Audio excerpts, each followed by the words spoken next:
আমন্ত্রণ star news, আপনাদের সঙ্গে আমি ফারদিন খান। শিরোনামগুলো শুনছিলেন, এবার জানাবো বিস্তারিত। দেশে বিচারিক ইতিহাসে দ্রুততম সময়ের ইতিহাস গড়ে দেয়া হলো শিশু রামিসাকে হত্যা ও ধর্ষণ মামলার রায়। এতে আসামি সোহেল রানা ও তার স্ত্রী স্বপ্না আক্তারকে মৃত্যুদণ্ডের সাজা দেন নিম্ন আদালত। রায় পরবর্তী আপিল দ্রুত নিষ্পত্তির উদ্যোগ নেওয়ার কথাও জানিয়েছেন অ্যাটর্নি জেনারেল। আইনমন্ত্রীর আশা যে 3 মাসের মধ্যেই শেষ হবে সমস্ত আইনি প্রক্রিয়া। নিষ্পাপ হাসি, এক বুক ভরা স্বপ্ন, সবই এখন অতীত।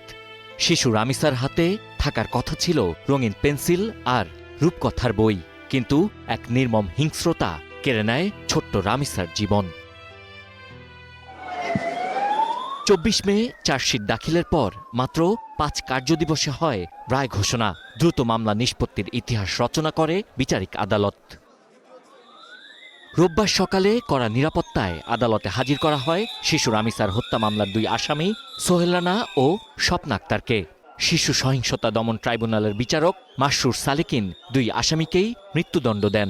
কোনো শিশুর মধ্যে যদি এই ধরনের ন্যাক্কারজনক অপরাধ সংঘটিত হয়, সিভিয়ার পানিশমেন্ট দিতে হবে এবং তারই নিরিখে মাননীয় ট্রাইব্যুনাল তার স্বীয় বিবেচনায় এবং তার নিজস্ব জুরিসডিকশনে এই মৃত্যুদণ্ডে দণ্ডিত করেছেন উভয় আসামিকে। যদি আমি নিযুক্ত না হতাম অথবা রাষ্ট্র যদি কোনো আইনজীবী নিযুক্ত না করতে পারতো, এই অল্প সময়ের মধ্যে এই ধরনের একটি দুর্ধর্ষ ঘটনার, এদেশের মর্মান্তিক ঘটনার বিচার কাজ নিষ্পত্তি হতো না। আমরা মনে করি অন্য যে মামলাগুলো আছে সেইভাবে সাক্ষী এবং অন্যান্য ব্যাপারে যারা সবাই এই মামলাটাকে অনুসরণ করে, সেই মামলাগুলো দ্রুততার সঙ্গে শেষ হবে।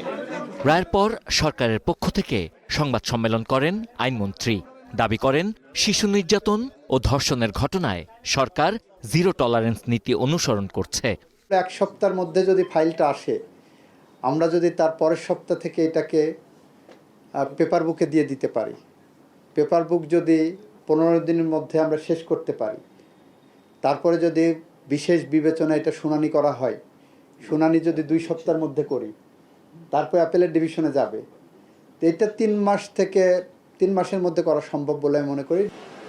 আর অ্যাটর্নি জেনারেল জানান, মামলাটি উচ্চ আদালতে আসলে দ্রুত আপিল নিষ্পত্তির উদ্যোগ নেবে রাষ্ট্রপক্ষ। রেকর্ড প্রাপ্তির পরে আমরা চেষ্টা করব যে মামলাটি শুনানির ব্যবস্থা করতে, সেক্ষেত্রে হয়তো পেপার বুক করতে হতে পারে। গেল 19 মে রামিসাকে ধর্ষণ ও হত্যার পর লাশ গুমের চেষ্টা করা হয়। মামলাটি নারী ও শিশু নির্যাতন অপরাধ দমনে মাইলফলক হয়ে টিকে থাকবে বলেও মনে করেন আইনজীবীরা।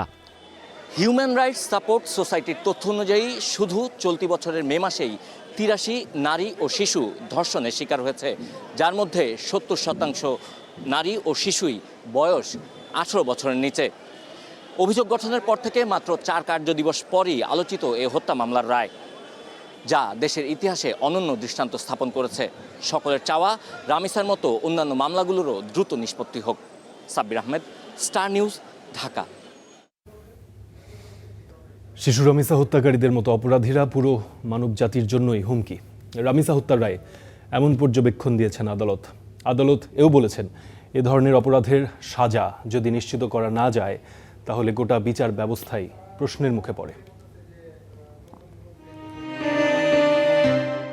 পল্লবীর 8 বছরের শিশু রামিসা হত্যায় মৃত্যুদণ্ডের রায় এলেও আদালতে পুরোটা সময় নির্লিপ্ত 2 আসামি। দ্রুততম সময়ে বিচার পাওয়ায় সন্তোষ জানালেও মেয়ের এই চলে যাওয়া মানতে পারছে না বাবা। আমার রামিসার সুষ্ঠু বিচার পাওয়ার জন্য যে সাহায্য সহযোগিতা আমাদেরকে মনোবল দিয়েছেন, তার জন্য আমি তাদের প্রত্যেকের কাছে কৃতজ্ঞ এবং আমার পরিবারের পক্ষ থেকে কৃতজ্ঞতা জানাচ্ছি। এই রায়ের পর্যবেক্ষণে আদালত বলেছেন, এক নিষ্পাপ শিশুর জীবন এভাবে নিভিয়ে দেওয়ায় এই মামলায় নথির প্রতিটি পৃষ্ঠা ছিল ক্ষোভ, বেদনা, উদ্বেগ আর ন্যায় বিচার প্রতিষ্ঠার প্রত্যাশায় পরিপূর্ণ। আসামি মোহাম্মদ সোহেল রানা এবং স্বপ্না খাতুনকে দোষী সাব্যস্ত করে নারী ও শিশু নির্যাতন দমন আইন 2009-এর 2 ধারা এবং 30 ধারায় বিবেচনা করে মাননীয় ট্রাইব্যুনাল তার স্বীয় ডিসক্রিশনে উভয় আসামিকে মৃত্যুদণ্ডে দণ্ডিত করেছেন। রায়ের পর্যবেক্ষণে আরও বলা হয়েছে, এ ধরনের অপরাধী শুধু নারী শিশুর জন্য নয়, পুরো মানবজাতির জন্যই হুমকি। তদন্তকারী কর্মকর্তা তিনি আন্তরিকভাবে এই মামলাটার তদন্তটা করেছেন। আসামিরা ধরা পড়ে 15 দিনের মধ্যেই অভিযোগপত্র দাখিল করবে অভিযোগপত্র দাখিল করার পরে যখন বিচারিক আদালতে মামলাটি আসবে, যেদিন থেকে বিচার শুরু হবে সেটা কোনো ধরনের গ্যাপ না দিয়ে পরবর্তী কার্য তারিখ যেদিন চার্জ গঠন করা হবে এরপরে প্রতি কার্য তারিখে মামলাটি বিচার অনুষ্ঠিত হবে। তাই দুই আসামির ফাঁসির রায় দ্রুত কার্যকরের পক্ষে রাষ্ট্রপক্ষ, আর ঘটনায় উচ্চ আদালতে আপিল হবে কিনা তা নিশ্চিত করতে পারেনি আসামি পক্ষের আইনজীবী। Taslim Hossain Roni, star news, Dhaka. রামিসা হত্যার রায়ে সন্তুষ্ট তার আত্মীয় স্বজন, এলাকাবাসী ও শিক্ষক সহপাঠীরা। দ্রুত বিচার কাজ শেষ হওয়ায় সরকারের প্রশংসা করেছেন তারা, এবং আগামীতে এমন নৃশংস ঘটনার শিকার যেন কাউকে হতে না হয় সেজন্য দ্রুত রায় কার্যকরের দাবিও জানিয়েছেন তারা।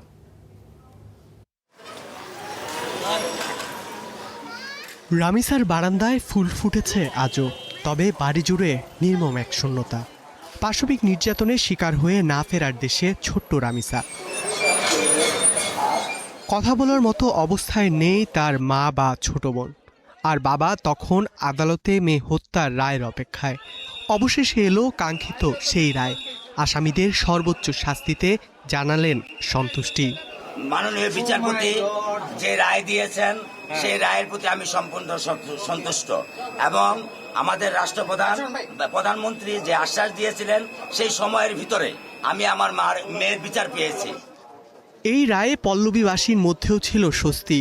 এত দ্রুত বিচার কাজ শেষে রায়ে তাদের কণ্ঠে ছিল প্রশংসা।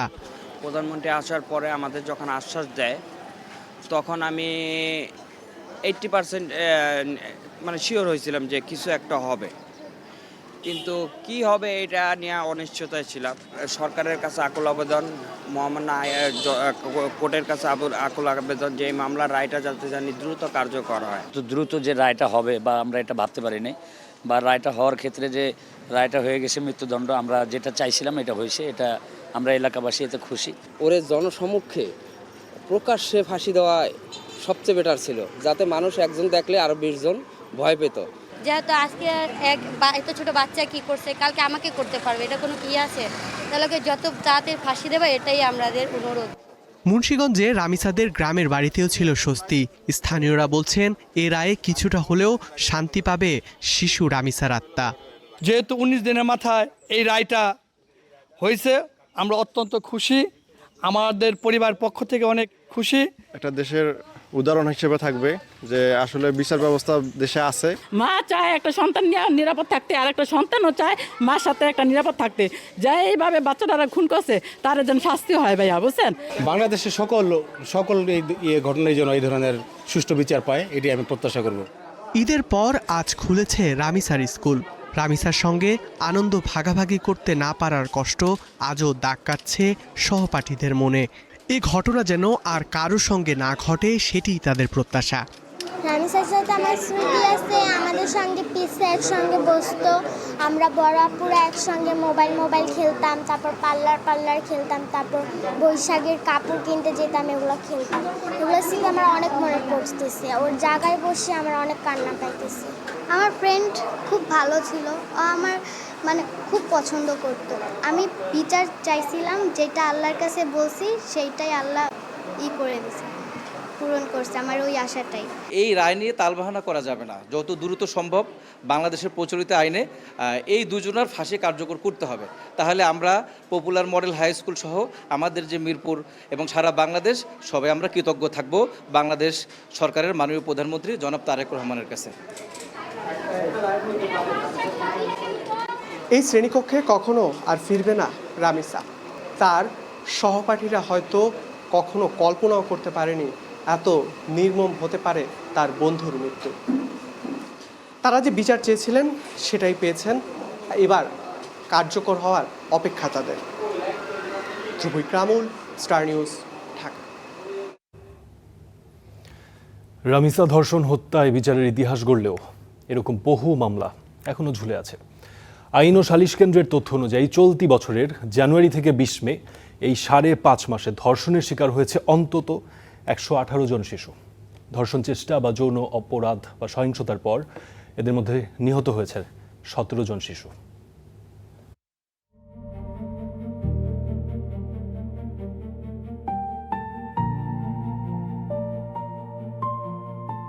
1995 সালের 23 আগস্ট দিনাজপুরে 16 বছর বয়সী ইয়াসমিন আক্তার পুলিশ ভ্যানে ওঠার পর নিখোঁজ হন। পরদিন তার মরদেহ উদ্ধার করা হয়। ঘটনাটি পুলিশি নির্যাতনের বিরুদ্ধে দেশজুড়ে গণবিক্ষোভের জন্ম দেয়। টানা কারফিউ জারি করতে হয়েছিল প্রশাসনকে।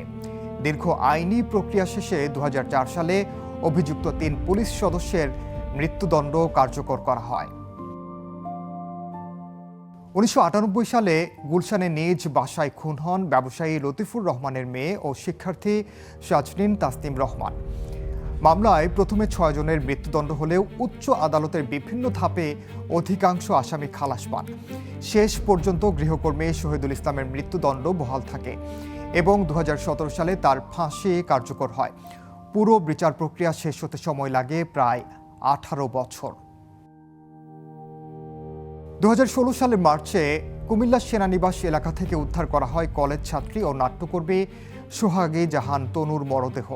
তদন্তে ধর্ষণের আলামত মিললেও মৃত্যুর কারণ নিয়ে ধোঁয়াশা কাটেনি। মামলাটি পুলিশ, সিআইডি ও পরে পিবিআইয়ের হাতে যায়। সম্প্রতি এক সাবেক সেনা সদস্যকে গ্রেপ্তার করে তার ডিএনএ নমুনা সংগ্রহ করেছে পিবিআই। তদন্ত এখনও চলছে, তবে এখনও বিচার শুরু হয়নি।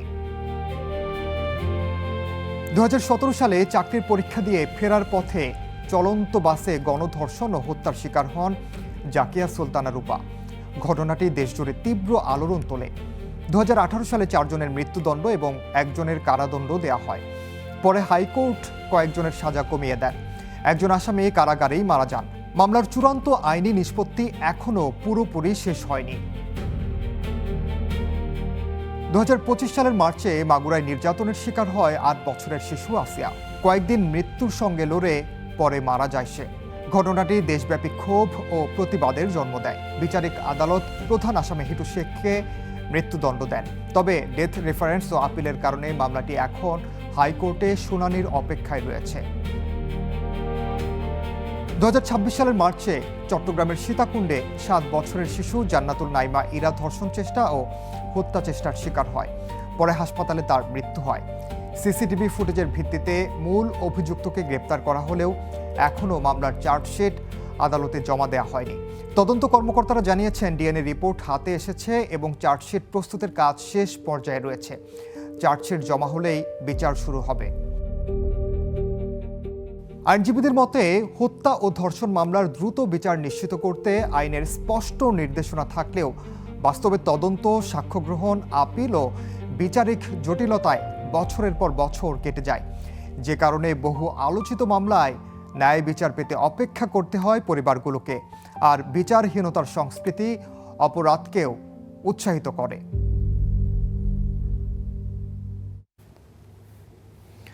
রায় হয়েছে, দেয়া হয়েছে মৃত্যুদণ্ড, তবে বছরের পর বছর ঝুলে আছে ডেথ রেফারেন্স ও আপিল শুনানি। এতে সাজা কার্যকর না হওয়ার ঘেরা টোপে আটকা নারী ও শিশু নির্যাতনের অনেক আলোচিত মামলা। তাই এসব মামলা দ্রুত নিষ্পত্তিতে হাইকোর্টে বিশেষ বেঞ্চ গঠনের ঘোষণা দিয়েছেন প্রধান বিচারপতি। মাগুরায় বোনের শ্বশুরের হাতে ধর্ষণ হত্যার শিকার শিশু আসিয়া। দেশ তোলপাড় করা সেই ঘটনায় আসামি হিটু শেখকে 2025-এর 17 মে মৃত্যুদণ্ড দেন মাগুরার নারী ও শিশু নির্যাতন দমন ট্রাইব্যুনাল।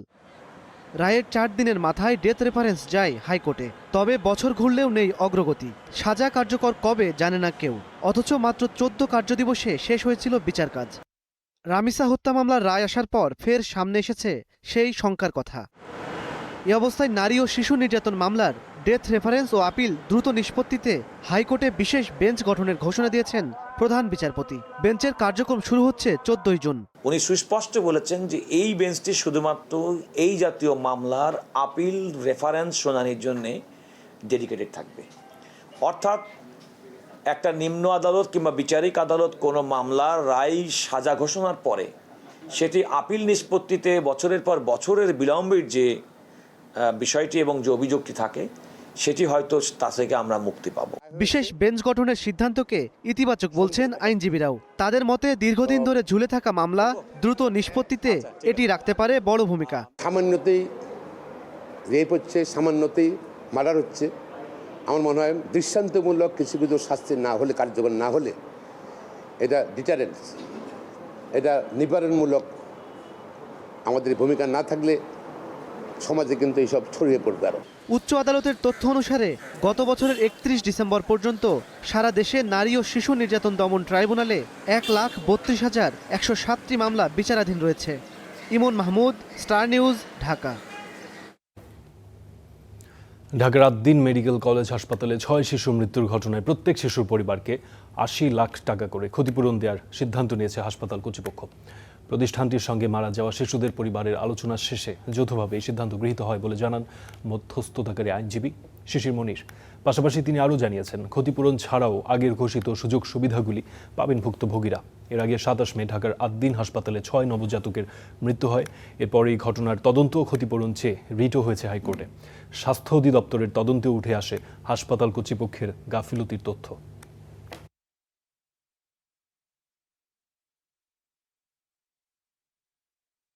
আদ্দিন হাসপাতাল কর্তৃপক্ষ এবং ভুক্তভোগী পরিবার সকলের সম্মতিতে একসাথে বসে ভুক্তভোগী প্রত্যেক পরিবারের জন্য 80 লক্ষ টাকা ক্ষতিপূরণ নির্ধারণ করা হয়েছে।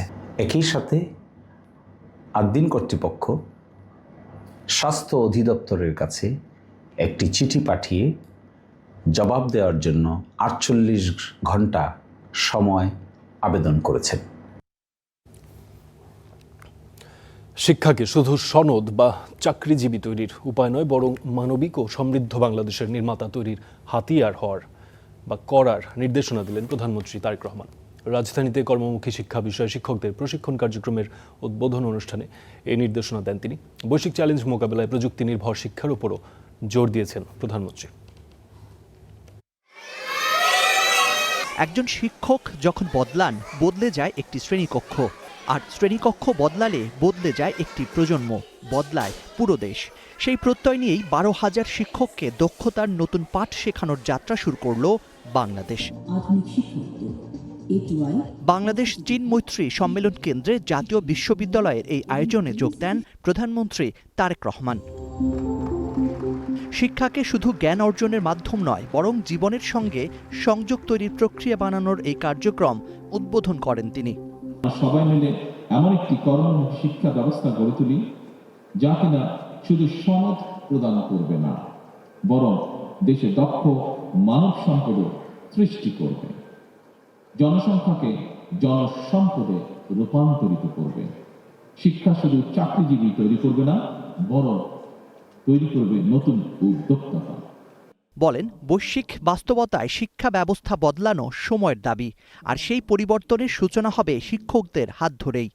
শিক্ষকের জ্ঞান, দক্ষতা, সততা ও অঙ্গীকারের উপর শিক্ষা ব্যবস্থার সাফল্য অনেকটাই নির্ভর করে।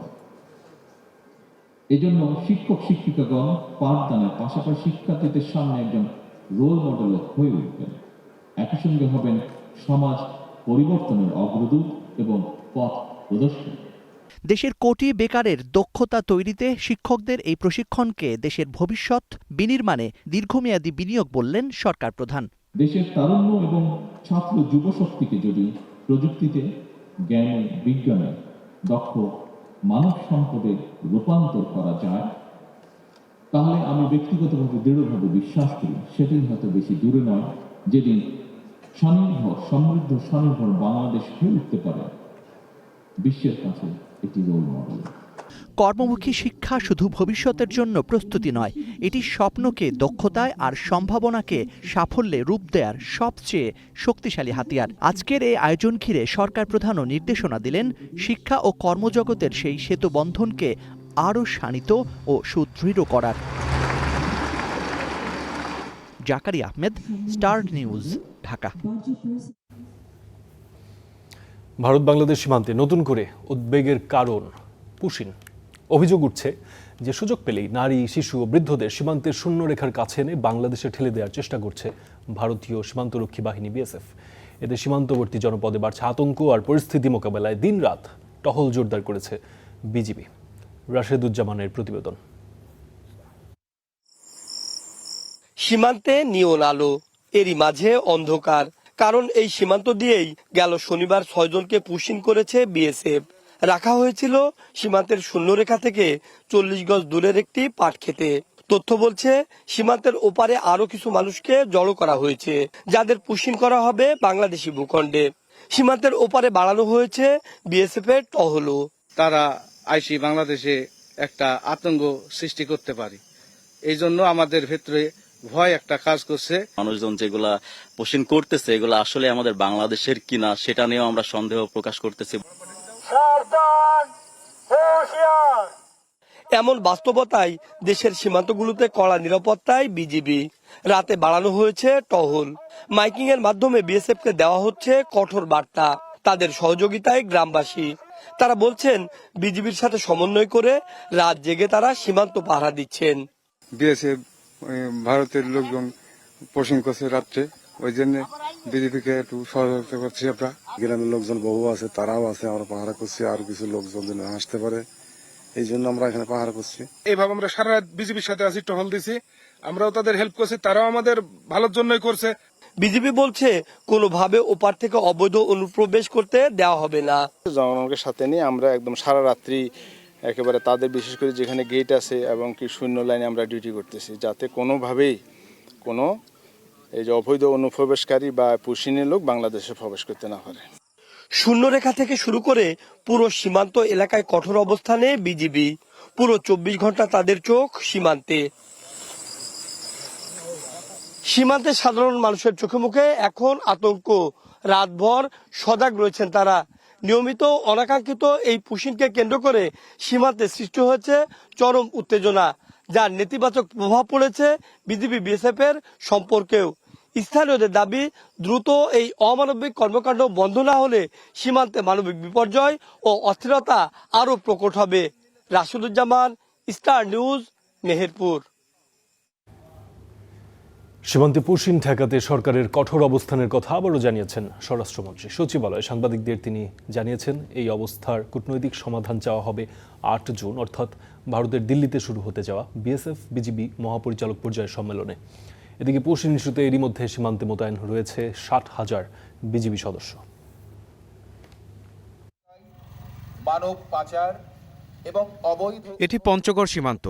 রোববার দুপুরে বিজিবি বিএসএফ এর এই উত্তেজনা পুশিং চেষ্টা নিয়ে। দুদিন ধরে ভারত সীমান্তে এনে রাখা হয়েছে 10 জনকে।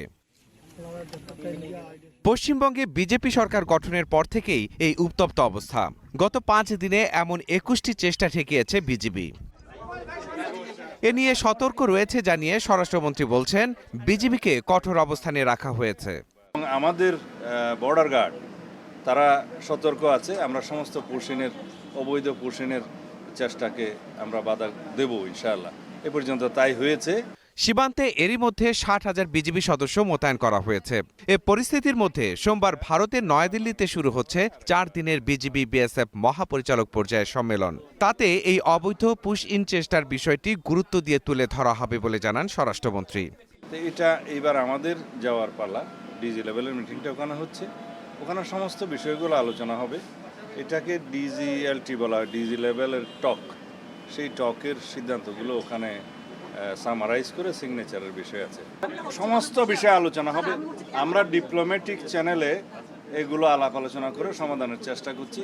সীমান্ত ব্যবস্থাপনা ও বাংলাদেশি হত্যা সহ নানা ইস্যুতে মত পার্থক্য কাটাতে বিজিবি বিএসএফ সম্মেলনে আলোচনা হবে বলেও জানানো হয়েছে। মাহাদি হাসান, স্টার নিউজ, ঢাকা। ছোট্ট রামিসাকে ধর্ষণের পর হত্যা করেন সোহেল রানা। ঠান্ডা মাথায় পরিষ্কার করেন টয়লেটের মেঝে। সেখানে উপস্থিত থাকলেও নিষ্ক্রিয় ছিলেন সোহেলের স্ত্রী স্বপ্না। শুধু তাই নয়, দরজা ভেঙে ভেতরে প্রবেশের পর স্বপ্নার হাতে কামড় ও আঁচড়ের চিহ্নও দেখা যায়। এসব অভিযোগ প্রত্যক্ষদর্শীদের। আর আদালতে সাক্ষীদের জবানবন্দিতে উঠে আসে হত্যার সেই নারকীয় বর্ণনা। পৈশাচিক এই ঘটনার বিশ্লেষণ নিয়ে নিবিড় সাহা প্রতিবেদন করেছেন। হাজারো স্বপ্নকে ধারণ করে চলা ছোট্ট এক জীবনের মর্মান্তিক অবসান। পার্শ্ববিক লালসা ও নিপীড়নের প্রতিবাদে উত্তাল হয় দেশ। ন্যায় বিচারের প্রত্যাশা পূরণে এগিয়ে আসে রাষ্ট্র।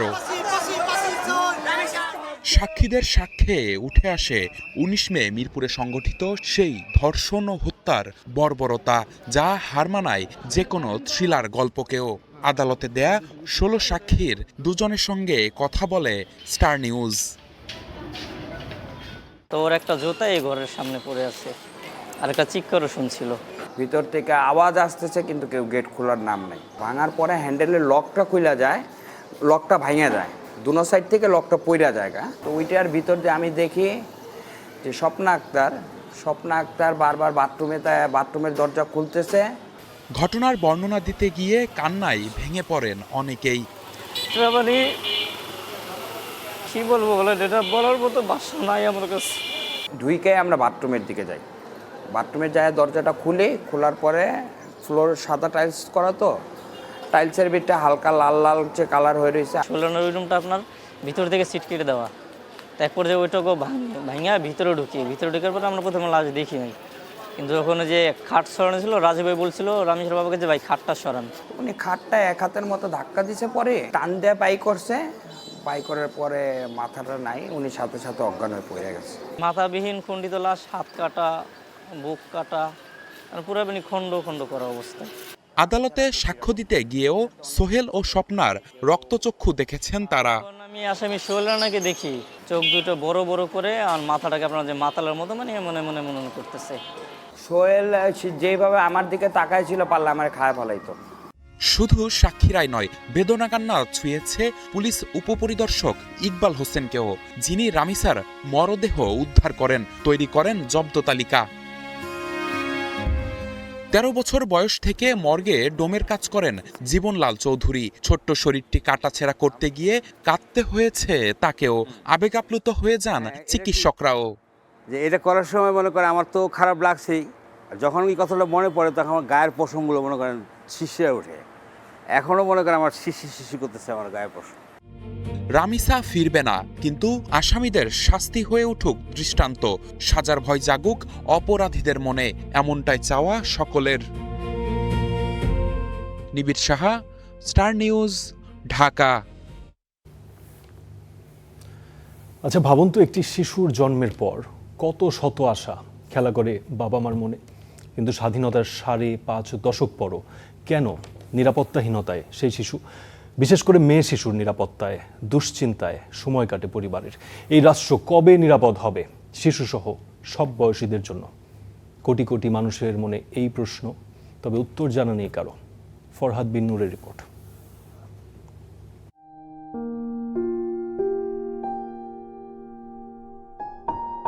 ঝড় হোক, বৃষ্টি কিংবা কাঠফাটা রোদ, বিজয় সরণির এই মোড়েই ফুল বিক্রি করেন ফাতেমা। আর রোজই প্রতিটি আবহাওয়ায় মায়ের সাথে ভিজতে থাকে, পড়তে থাকে মাত্র 1.5 বছর বয়সী শিশুকন্যা সাদিয়া। ফাতেমার কপাল জুড়ে দুশ্চিন্তা, নিজে ফুলের মালা গাঁথলেও শিশুকন্যার জীবন তিনি গাঁথবেন কিভাবে? কেননা ফুলের রংটা ঠিকঠাক চিনলেও মানুষের রং যে অতটা চেনেন না, আর তাই ধীরে ধীরে বাড়ছে উদ্বেগ।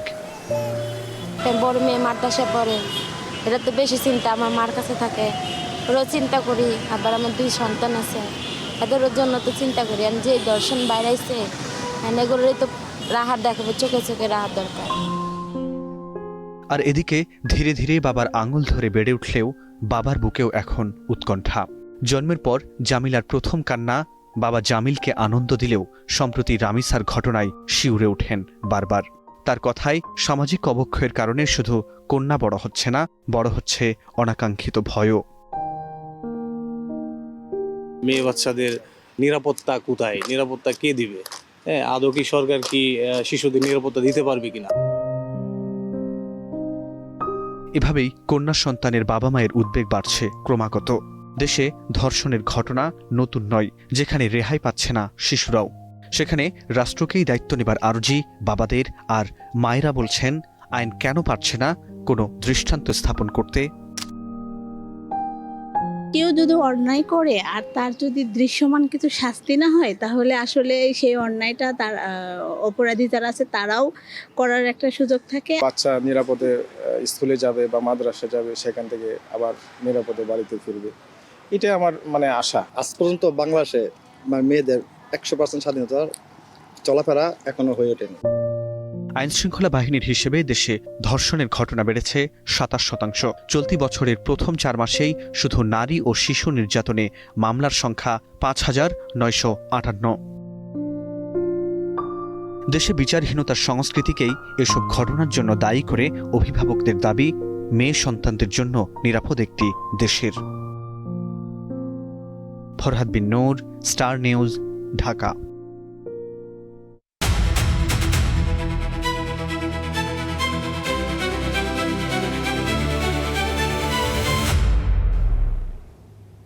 এবার বাজেট প্রসঙ্গ। শুরু হয়েছে ত্রয়োদশ সংসদের প্রথম বাজেট অধিবেশন। প্রথম দিনেই বাজেট ছাপিয়েও উঠে আসে রামিসা হত্যার বিচার সহ জনগুরুত্বপূর্ণ নানা প্রসঙ্গ। এ সময় ৩ মাসের জ্বালানি তেলের মজুদ নিশ্চিত করা সহ ১২টি সুপারিশ দিয়েছে সংসদীয় বিশেষ কমিটি। মাননীয় সদস্যবৃন্দ, ত্রয়োদশ জাতীয় সংসদের প্রথম বাজেট অধিবেশন বিসিকের অধীনে চাঁপাইনবাবগঞ্জে অধিবেশনের শুরুতেই জনগুরুত্বপূর্ণ বিষয়ের পাশাপাশি আলোচনায় ঠাঁই পায় চলমান জ্বালানি পরিস্থিতি। উঠে আসে জ্বালানি মজুদ এবং সরকারের নেয়া বিভিন্ন পদক্ষেপের কথা। জ্বালানি পরিস্থিতি স্থিতিশীল করতে ৩ মাসের জ্বালানি মজুদ সহ অটোমেশন পদ্ধতির সুপারিশও করে বিশেষ কমিটি। ত্রয়োদশ জাতীয় সংসদে সাম্প্রতিক জ্বালানি নিয়ে উদ্ভূত পরিস্থিতি মোকাবেলায় করণীয় সম্পর্কে গঠিত বিশেষ কমিটি রিপোর্ট উপস্থাপন করিলাম। এর আগে সম্পূরক প্রশ্নের জবাবে জ্বালানি মন্ত্রী বলেন, দেশে বিদ্যুতের কোনো সংকট নেই। আমার কাজই হচ্ছে লোডশেডিং যাতে কমানো যায়, সেই জন্য আমরা সবসময় সচেতন থাকি এবং আশা করি যে ভবিষ্যতে এটার উন্নতি করতে পারবো। বিগত দিনে গুম খুনের বৈধতা ও সম্মতি উৎপাদনকারী সাংবাদিক ও নিপীড়িত সাংবাদিকদের বিষয়ে সরকার কী ব্যবস্থা নিচ্ছে, বিরোধী দলের এমন প্রশ্নের জবাব দেন তথ্য প্রতিমন্ত্রী। এখন টিভি থেকে জুলাইয়ের পক্ষের যারা সাংবাদিক ছিল তাদেরকে বের করে দেওয়া হয়েছে, সময় টিভিকে দখল করা হয়েছে, ইস্ট ওয়েস্ট মিডিয়া অর্থাৎ বসুন্ধরা গ্রুপের যে মিডিয়াগুলো রয়েছে তারা প্রতিনিয়ত আওয়ামী লীগের পক্ষে সম্মতি উৎপাদন করে যাচ্ছে। এই গণতন্ত্র সমুন্নত রাখার বিপক্ষে কাজ করবে, গণতন্ত্র ধূলিসাৎ করার কাজ করবে, কোনো সন্ত্রাসের কাজ করবে, সে যেই হোক সে আইনের ঊর্ধ্বে না, তার বিরুদ্ধে প্রচলিত আইনে ব্যবস্থা নেওয়া হবে। এদিন সংসদে আইনমন্ত্রী বলেন, রামিসা হত্যার ঘটনায় জাতির কাছে দেয়া সরকারের প্রতিশ্রুতি পূরণ হয়েছে। রামিসার বাবা বিচার চান না, এ বিষয়ে আমাদের বক্তব্য কি? আমরা বলেছিলাম এর একমাত্র জবাব হবে তাকে সেই আস্থার জায়গা ফিরিয়ে দেওয়া। আজকে রামিসার বাবা বলেছেন এই বিচারে উনি সন্তুষ্ট, আমরা তার আস্থার জায়গা ফিরিয়ে দিতে পেরেছি। এর আগে বিকেল ৩টায় অধিবেশনের শুরুতে ৫ সদস্যের সভাপতিমণ্ডলীর নাম ঘোষণা করেন স্পিকার। এদিন শোক প্রস্তাবে প্রয়াত ১৬ সংসদ সদস্য ও রামিসা সহ নির্যাতনের শিকার শিশুদের স্মরণ করা হয়। সম্বলিত শোক প্রস্তাব। সিফাত শাহরিয়ার, স্টার নিউজ, ঢাকা। সরকারের ১০০ দিনে ৬০৫ খুনের তথ্য দিয়েছে টিআইবি। ধর্মীয় অনুভূতিতে আঘাতে গ্রেপ্তার ও সাংবাদিক হয়রানি অব্যাহত রয়েছে বলেও জানানো হয়েছে এই গবেষণা প্রতিবেদনে। তাতে উঠে এসেছে দুদকের নিষ্ক্রিয়তা, পরিবহন খাতে চাঁদাবাজি ও ঢাকা সিটির ময়লা বাণিজ্য হাত বদলের কথাও। এছাড়া ক্ষমতায় আসার ১.৫ মাসে সরকার ব্যাংক খাত থেকে ৪১,০০০ কোটি টাকা ঋণ নিয়েছে বলেও জানিয়েছে সংস্থাটি। সরকারের ১০০ দিনে বিএনপির ৩১ দফা রূপরেখা ও নির্বাচনী ইশতেহারের উপর ভিত্তি করে সংসদ, বিচার নির্বাহী বিভাগ, স্থানীয় সরকার ও সুশাসন সহ ৮ বিষয়ে গবেষণা প্রতিবেদন দিল টিআইবি। সংবাদ মাধ্যমে প্রকাশ। বিচার বিভাগের স্বাধীনতা প্রশ্নে তারা বলছে, এ সংক্রান্ত ৩টি অধ্যাদেশ রহিত অঙ্গীকারের বিপরীতমুখী অবস্থান। এই বিষয়ে সুপ্রিম কোর্টের দৃশ্যমান কোনো অবস্থান গ্রহণ করার বিষয়টি লক্ষ্য করা যায়নি। ভারসাম্য ও অধিকতর যাচাই বাছাইয়ের যুক্তিতে সরকার পরবর্তীতে এই আইনগুলো সংশোধন করে বিল আকারে আনার প্রতিশ্রুতি দিলেও এক্ষেত্রে সুনির্দিষ্ট রোডম্যাপের অনুপস্থিতি রয়েছে। ক্ষমতায় আসার ১.৫ মাসে ব্যাংক খাত থেকে সরকার প্রায় ৪১,০০০ কোটি টাকা ঋণ নিয়েছে জানিয়ে খেলাপিদের পুনঃতফসিল সুবিধা দেওয়ার সমালোচনাও করছে তারা। ঋণখেলাপি ব্যক্তি ও প্রতিষ্ঠানকে খেলাপি ঋণ পুনঃতফসিলকরণ এবং দুর্বল ব্যাংকের অভিযুক্ত শেয়ারধারীদের ব্যাংকের মালিকানা ফিরিয়ে দেওয়ার সুযোগ করে দেওয়ার মতো এই বিতর্কিত উদ্যোগ গ্রহণ করা হয়েছে। মন্ত্রিসভা নিয়ে পর্যবেক্ষণে টিআইবি বলছে, সরকার গঠনের সময় এর পরিসর সীমিত রাখার কথা, তা রাখা হয়নি।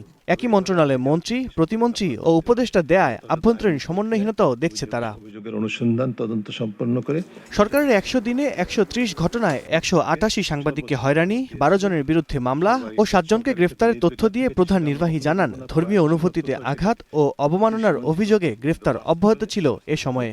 সেই মব সংস্কৃতি থেকে শুরু করে যে অপরাধ প্রবণতা, চাঁদাবাজি, দখলবাজি ইত্যাদি, মাঠ পর্যায়ে হাট বাজার দখল, পরিবহন খাত, বাস স্ট্যান্ড এবং এই ধরনের যে এক্সটর্শন বা চাঁদাবাজির দখলবাজির ক্ষেত্রগুলো সেগুলো যে দলীয় প্রভাবের হাতে নিয়ন্ত্রিত সেই অবস্থা কিন্তু এখনো অব্যাহত আছে। দুদকের কার্যক্রম স্থবির থাকায় দুর্নীতির মামলা অভিযোগ নিষ্পত্তির অপেক্ষা বাড়বে। এছাড়া ক্ষমতা বদলের সঙ্গে সঙ্গে ঢাকা সিটির ময়লা বাণিজ্যের হাত বদল হয়েছে। পরিবহন খাতে চাঁদাবাজি অব্যাহত এবং পরিবহন সমিতির নেতৃত্বে আওয়ামী লীগের জায়গায় বিএনপি বসেছে বলেও দাবি টিআইবির। আল কাসির, স্টার নিউজ, ঢাকা।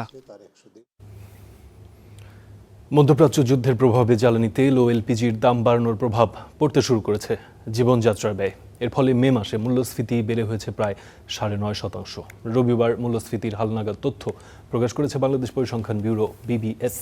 এতে দেখা যায় এপ্রিলে সার্বিক মূল্যস্ফীতি 9.04% হলেও মে মাসে তা বেড়ে হয়েছে 9.42%।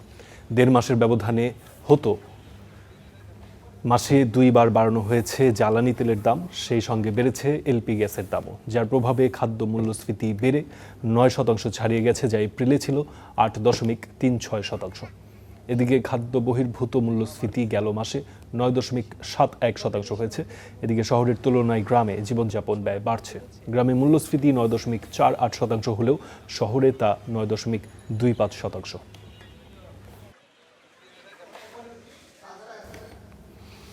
ইসলামী ব্যাংকের নতুন চেয়ারম্যান খুরশিদ আলমের পদত্যাগ সহ 7 দফা দাবিতে 5ম দিনের মতো বিক্ষোভ করেছেন গ্রাহকরা। সচেতন গ্রাহক ফোরামের ব্যানারে এই আন্দোলন হয়। মতিঝিলে প্রধান কার্যালয়ের সামনে সকাল 11টায় প্রথমে মানববন্ধন ও পরে বিক্ষোভ মিছিল করেন তারা। এর আগে সকাল 10টায় ইসলামী ব্যাংকের সচেতন ওলামা গ্রাহক ব্যানারে প্রেস ক্লাবের সামনে মানববন্ধন করা হয়। 5ম দিনের মতো ইসলামী ব্যাংকের নতুন চেয়ারম্যান খুরশিদ আলমের পদত্যাগ সহ 7 দফা দাবিতে রোববার আবারও আন্দোলনে নেমেছেন ব্যাংকের গ্রাহকরা। সচেতন গ্রাহক ফোরামের ব্যানারে সকাল 11টা থেকে ইসলামী ব্যাংকের প্রধান কার্যালয়ের সামনে এই কর্মসূচি পালন করা হয়। প্রথমে মানববন্ধন ও পরে বিক্ষোভ মিছিল করেন আন্দোলনকারীরা। এর আগে সকাল 10টায় একই দাবিতে ইসলামী ব্যাংকের সচেতন ওলামা গ্রাহকরা প্রেস ক্লাবের সামনে মানববন্ধন করেন। আন্দোলনকারীদের দাবি, ব্যাংকটিকে সরকার ও বর্তমান গভর্নর আবারও লুটেরা গোষ্ঠীর কাছে তুলে দিচ্ছে।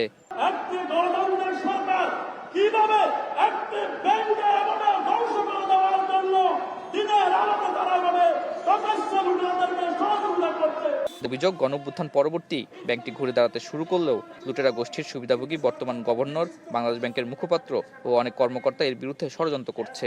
কোটি টাকা অলরেডি ইসলামী ব্যাংক থেকে উল্টা পথে নিয়ে যাওয়া হয়েছে। সুতরাং চেয়ারম্যানকে তাড়াতাড়ি বরখাস্ত করতে হবে। যেই পথে পা বাড়িয়েছে 90 ফেসিস্টের, সেই পথে পা বাড়ানোর সুযোগ থাকবে না। অতএব সময় থাকতে ইসলামী ব্যাংকে তার মূল মালিকদের কাছে, মূল আদর্শবাদীদের কাছে ফিরিয়ে দিয়ে। এ সময় ইসলামী ব্যাংকের নতুন চেয়ারম্যান ও তার স্ত্রীর নানা দুর্নীতির তথ্য তুলে ধরে আন্দোলনকারীরা বলেন, চেয়ারম্যানকে তারা ব্যাংকে প্রবেশ করতে দিবেন না। ইসলামী ব্যাংকের চেয়ারম্যান বিচারিত না হলে আমরা আরো বৃহত্তর কর্মসূচি নিয়ে আসবো। এই ব্যাংক রক্ষার জন্য গ্রাহকরা যা করার প্রয়োজন তা করবে ইনশাআল্লাহ। প্রয়োজনে রাজপথে জীবন দেওয়া হলো বাংলাদেশের স্পন্দন ইসলামী ব্যাংক আমরা রক্ষা করবো ইনশাআল্লাহ। এদিকে নিয়োগ পাওয়ার পর আন্দোলনের মুখে এখনো ইসলামী ব্যাংক অফিস করতে আসেননি নতুন চেয়ারম্যান। তিনি প্রবেশ করলেই প্রধান কার্যালয় ঘেরাওয়ের হুমকি দিয়েছেন আন্দোলনকারীরা। আতাউর নিয়ন, স্টার নিউজ, ঢাকা।